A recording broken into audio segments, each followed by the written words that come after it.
Thinking 200 calories. That's what I usually Not estimate. Even close.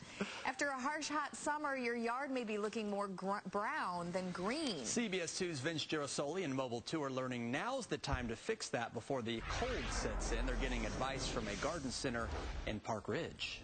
Good morning, everybody. You know, I thought I had a stressful life, but apparently my lawn is experiencing stress. Learned some words today from Mark Lurvey, and that there's drought stress. There's actually a term called drought stress. Yes, there is. And that's what we're going to see here in the lawn today. You say if we're going to address the problems in our lawn, we got to take a look, walk around the lawn, and see the problems. And come down here. Mark will show me some of the problems this lawn is having.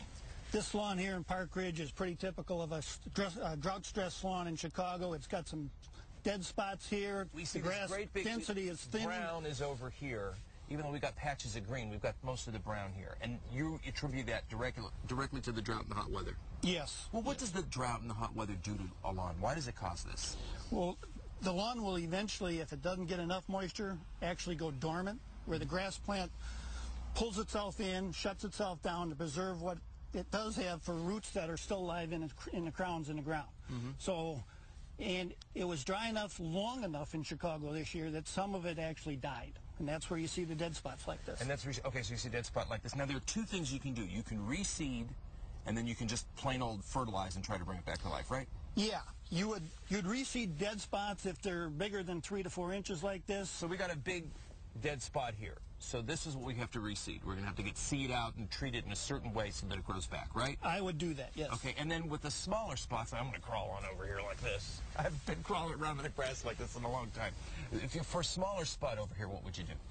An area like this is kind of right on the borderline. The size of this dead spot's not very big, and you got some grass greening up in here.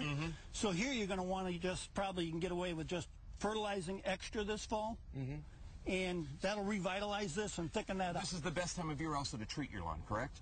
Best time of year to reseed and the best time to fertilize. Because of the temperatures, right? Right.